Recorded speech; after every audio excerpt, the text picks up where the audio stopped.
From the Intellifluence headquarters in sunny Scottsdale, Arizona, this is the Intellifluence Influencer Spotlight. In each episode, we sit down with an influencer from our network and we discuss their background as well as their unique approach to influencer marketing. Tad the Diet Coach is an IFBB Professional League judge, nutritionist, and professional diet coach.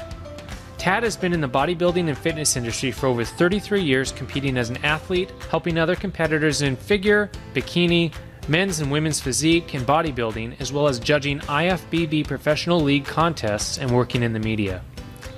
Tad has expertise in nutrition, diet, exercise science, health and wellness, and mindfulness training.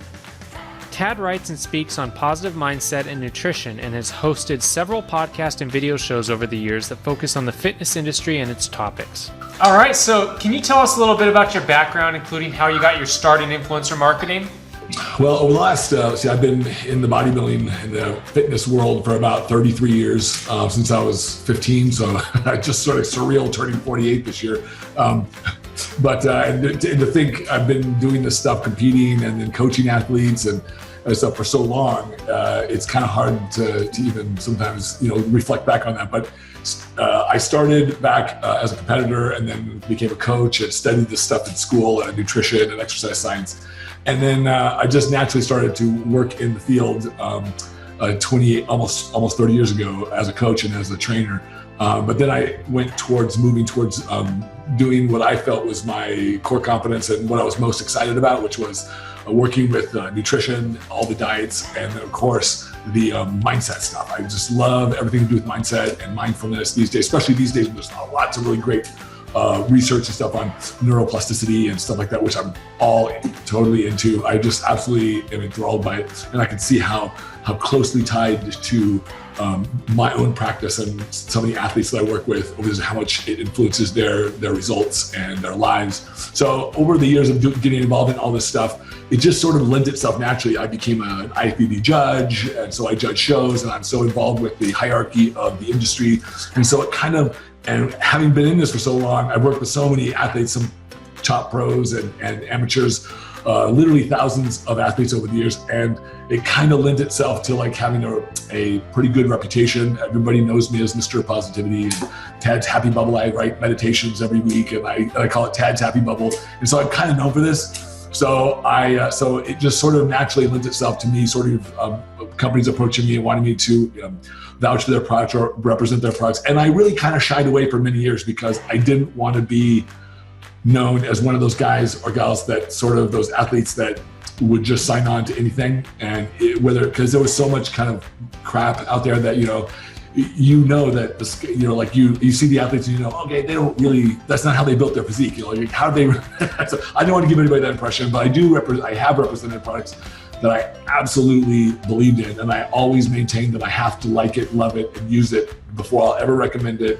or anything like that. So usually, so I got fairly selective, but that's kind of how it sort of, evolved. And then nowadays it seems like it's a whole nother genre of marketing that is so very powerful, especially social media. You can just, and so when you become when you have an audience, then I think that the way that the internet is set up, the way we do these things with social media, it's just set up this way now that you can develop an audience and become somebody who people want to listen to and want, just like somebody would like. I remember for years before we ever had social media, so for years, every time I'd go to a new gym, within a couple of months, I'd have a dozen new clients, and because I always looked the part, and then I automatically, the first questions people ask, oh, what should I eat, or what should I do? So they're really asking the same questions that this kind of marketing lends itself to, just in a space where you're not interacting personally, if that makes sense. Absolutely. Yeah. So that's kind of how it evolved, just me being in the position that I am. As a matter of fact, what was I? I was at the movie theater. I took my daughter to see a movie this last weekend. It was what was it? It was the Ant-Man and Wasp, right? And I love all those superhero movies and stuff. And I go in and I we get our tickets, and we go to the guy who takes your tickets at the gate, that kind of thing. And he says, oh, he's an older guy too. He says, oh, he looks at my daughter. She's 9, and she's real tiny. And he goes, oh, you with Grandpa this week? And I'm like, So having been in the industry a long time and it's like sometimes it kind of flashed me back because sometimes I go to shows and people go, oh yeah, when I first started doing this, I remember I was following you, and I'm like, wow, man, you're making me feel really old. So it doesn't matter. Nice. But yeah, so that's kind of how it evolved. Just me really sort of being so involved, so entrenched at the contests. I'm at the Olympia every year. I work it with the NPC Newsonline. I'm at the Arnold. I work that. I'm at all these other shows with my athletes, working with them. And then so I might, you're in this industry, the bodybuilding industry, fitness industry, as you probably know, it's a lot tighter knit community than people think. Like there's a lot of fans, a lot of people watching it. But the core group of people that run shows, that are involved in some of the decisions that are made in the industry, there's supplement companies, all those things. Like I know all those people just about, and they're really, it's a small group of people. It's like maybe 1,000 people total, like instead of like thousands, like it might be in other industries. But so you kind of get to, because I'm in some of those circles, it kind of lends itself naturally to me sort of doing this kind of thing. Although I will say that I don't know if I've ever been very good at it. It's like, I think I always try to speak from my heart and what comes up organically. So that's why I've taken on only very few companies that I really felt really passionate with too. And so, but if that makes sense. All right.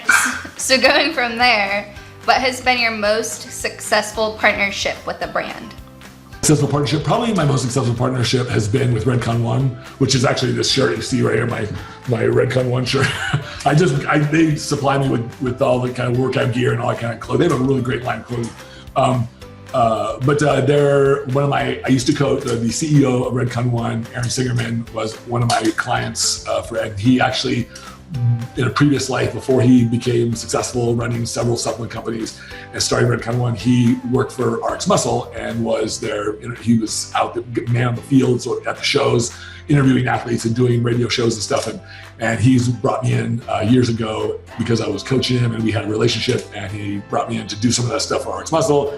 And so after that, we built a very tight relationship, and I trust everything that he does. So whenever he comes to me and says, hey, I got this thing, I'm always like, yep, I'm all in. So this is one of the more successful ones to date.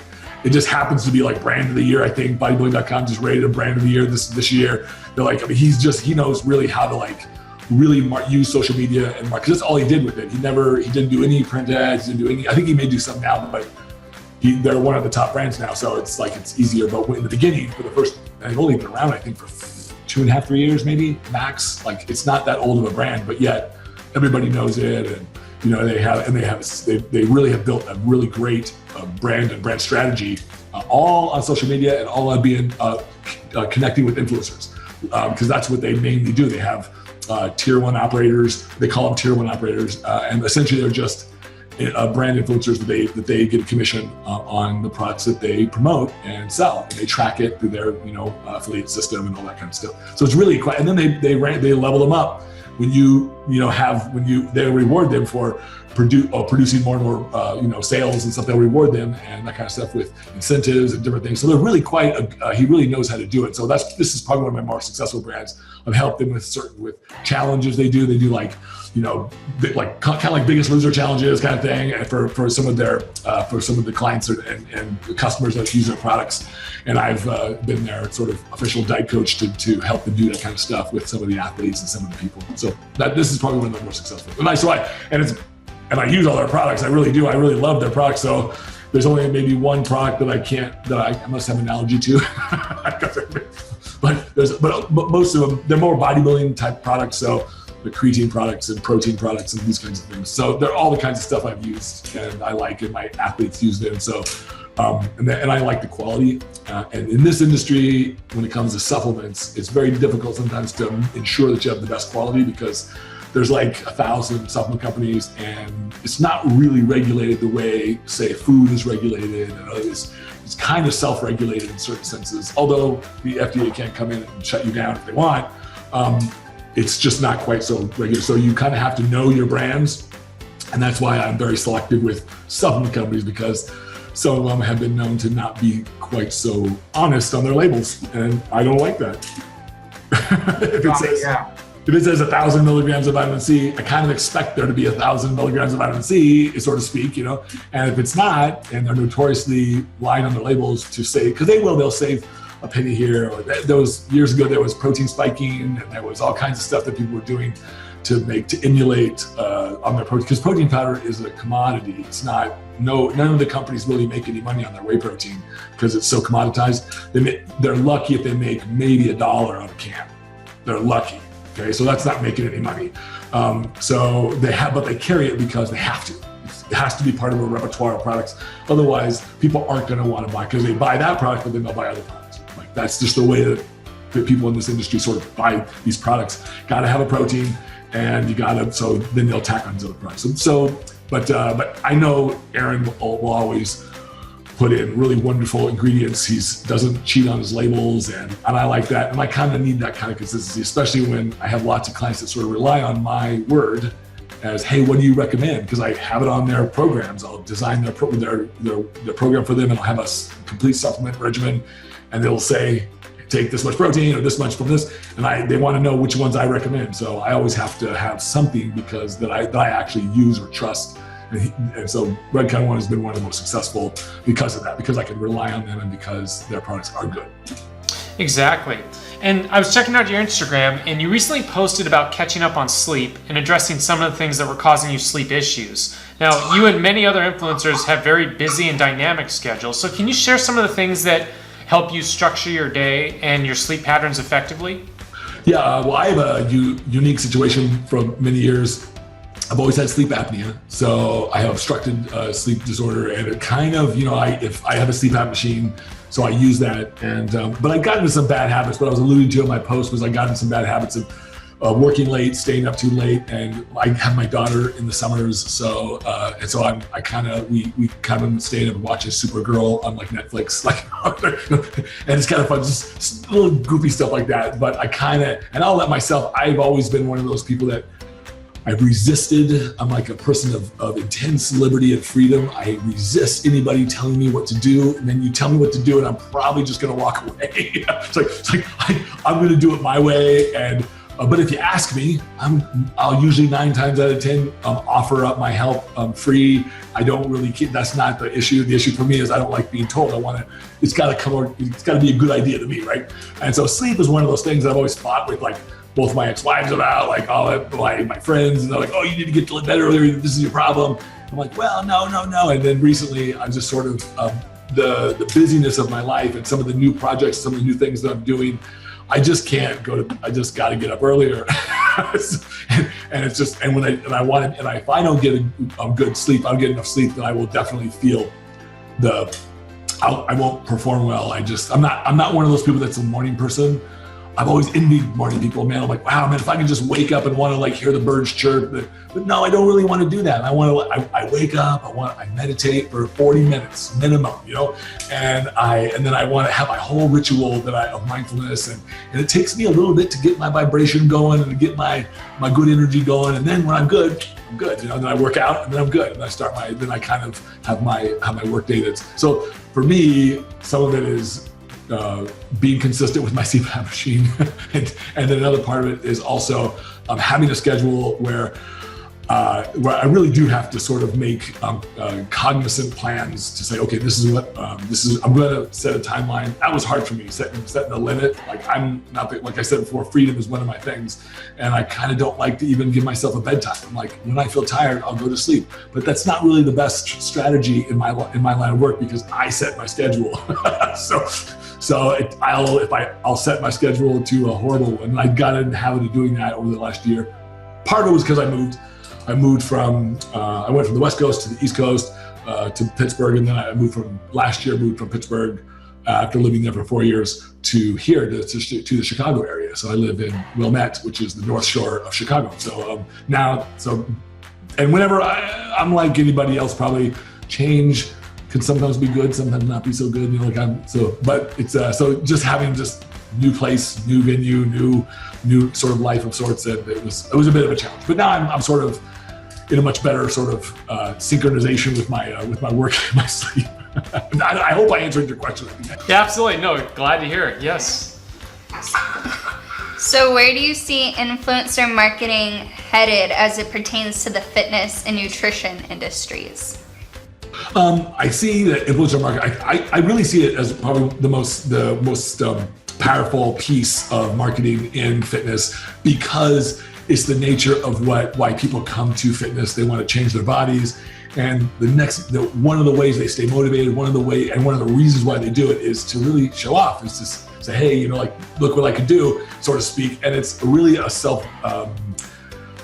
to put it bluntly, it's very self-validating. So people, and that's why social media is so powerful and why it's so popular, because everybody wants the likes, everybody wants the validation from people they don't know or they know, to say, hey, good job, you're doing great, you look awesome, you are awesome, right? They want to kind of feel that in a very tangible way, and social media gives that to them. And one of the ways in which this particular industry sort of perpetuates itself is by that kind of motivation with its individuals. And so it just sort of naturally lends itself to having an audience, you wanting to build an audience. And so I'm a big believer that what we intend in this life, we do. So your intentions, you create your intentions, whether they're faulty in terms of like what you could create. Some people end up creating things they don't really want to create, but they don't realize they intended to, like a poor lifestyle, bad sleep habits, or not enough money. But sometimes, but the success stories, like great physiques and winning competitions and changing your body and losing weight to save your health or whatever it is, you do that with intention, and you have to create that yourself. You have to put that in your head. And this kind of marketing lends itself because it motivates people. It helps people and gives them, say, hey, look, there's an example of what I could do. And it sort of tells a story about you. It helps you tell that story about yourself. And while I would love for everyone to be able to tell that story intuitively, without somebody else being the impetus for that, it doesn't work that way always in this life. Sometimes it's wonderful to have great examples. The first great example I ever had was my mother telling me she loved me, and that gave me the self-awareness of loving myself. I can't do it without it. We all need an example. And I think people fight against social media, they fight against some of these things, and I was in that camp for a while, but now I kind of am not. I see the goods and the bads, but I tend to sort of always see the glass half full. So the half full glass here is that it can be such a powerful way for people to find themselves, find inspiration to do something for themselves. Like, hey, this person can do it. Hey, she can do it. He can do it. I can do it. Because we're all here in this experience together, and whether people want to believe it or not, we're all encouraging each other through the lives that we live, or we're discouraging them through the lives we live. I would like to do the former, I'd like to, but it's up to us to find it. It's not up to anybody else to find it for us. And this gives a great medium, I think, for people to be able to find it every day, almost every time you turn your phone on and check your updates and check your news feeds. It's like you could find something to be motivated, you could find something to do. And also, I think it provides a great avenue for people to actually make a living and actually do something that they really, really love doing. I mean, I know my mother and my grandparents grew up in the Depression. My grandparents did, and it was a very different mentality. I can really see it now that I reflect back. And I do a lot of study on behavioral sciences and stuff, and what we know today as what is the truth of us today, the current generations today. We're all about realizing our greatness. We're all about becoming excellent. We're all about these things and doing it with fun and joy, and not being held to certain standards that were once kind of old standards, like you got to work hard, you got to put your nose in the grindstone. Yeah, but if it's not fun, it's not worth it. Like today, this is my thing. I buy into it for 100%, and I know it can happen. I mean, look at The Rock, man. He's like living the dream, man. Like this dude can't do no wrong. And who doesn't love The Rock, right? And so I think everybody could be like that. I really do. I think everybody, and this is a great way for social media and social media marketing and influencer marketing. It's a wonderful way to be able to capture some of that and create a lifestyle with it. So I think it lends itself completely to it. I hope that answered your question. Yeah, did you hear that, John? So my producer, I can be like The Rock. That's right. No, it's awesome, Tad. Thanks so much for your time today, for speaking with us. It's great. Want to join Intellifluence as an influencer for free? It's easy. Visit Intellifluence.com, click on the influencers link, and then click on the Join for Free button to sign up. Once you have registered, you will get immediate access to our influencer marketplace where you can browse relevant offers from brands and apply on the spot. You'll also be eligible to receive attractive product and service pitches from brands. There's absolutely no cost to join as an influencer, so we hope you take advantage of our service. Also, be sure to like us on Facebook, follow us on Twitter, and well, you know the drill. Until our next episode, keep being awesome.